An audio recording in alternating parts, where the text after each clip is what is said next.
You miss being around the fight world?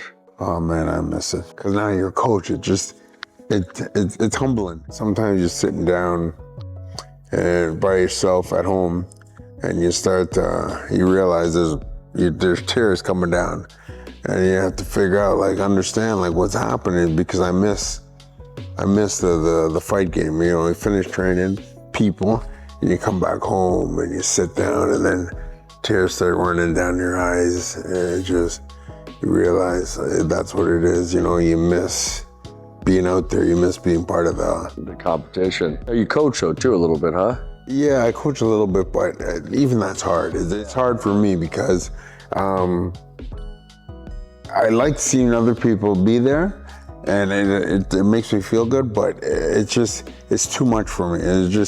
I guess I'm facing things a little different than everybody else. It's hard. You feel like a nobody, you know. It's just, man, I had this. Why didn't I show up now? You know, why is my time gone? You know, and you realize that, oh man, life is so fragile. That is a humbling thing right there. If the sport was as big as it was then as it is now, you'd be a household name, right? I mean, at the end of the day, the timing was, regardless, you're the foundation of the whole project, the whole MMA. I mean, no holds bar. Even you were doing it what's called no holds bar as opposed to MMA, but now you're at it, and now it's on ESPN. Sports Center's playing fights that would have been playing your fights back when you fought. Yeah, and then you think, man, when I used to fight, this was illegal. We had to change venues in the middle of the night so that we have the show. That's where San Juan, Puerto Rico came from, and the show after that, people had okay, we're not training here, get everyone in the bus and put them somewhere else so we can fight tomorrow. It was, matter of fact, I fought in Brazil. The ring was here, we were fighting, and those chickens over there. But like you said, it's a humbling thing to sit there in the crowd, to sit there and go, I was fighting I was fighting 3 times in a night.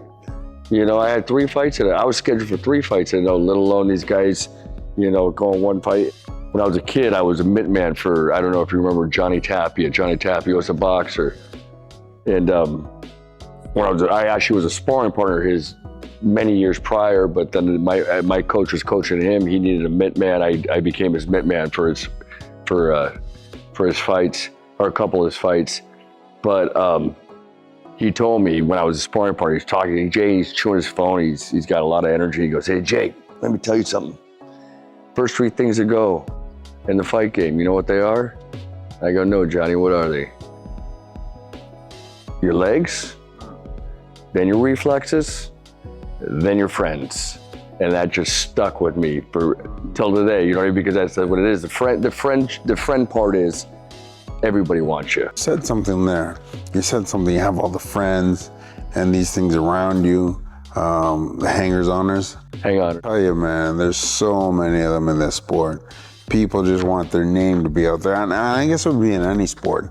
People just want to be beside you, hear you, want to help you train, and then when you're done, it's like, where you at? Yeah, you would have fucking carried when I got out of my car, you'd grab my drink, my phone, and my bag and say, I got it, don't worry, champ, I got it, you know what I mean, whatever. Like, they grab all you would start rubbing my shoulders if I said my shoulders bother me. Now you don't even pick me up because I need a ride to the bus station. It feels good for people to want to be around you, to kiss your ass, to do stuff for you, to be a part of you. And I know him, and we go get dinner together. You know, and then the fighter's like, this is great. This is a great guy. This is a great guy. How can you there's not that many great guys in this world to be hanging out with this many people all the time, and all they're doing is distracting you and sucking energy out of you. Back then, if you won, you know, the biggest purse I fought for was $100,000. Which is a nice sized purse, but the guys are not millions. There's no retirement money. You know, I fought for as little as $2,500. And the most is 100,000.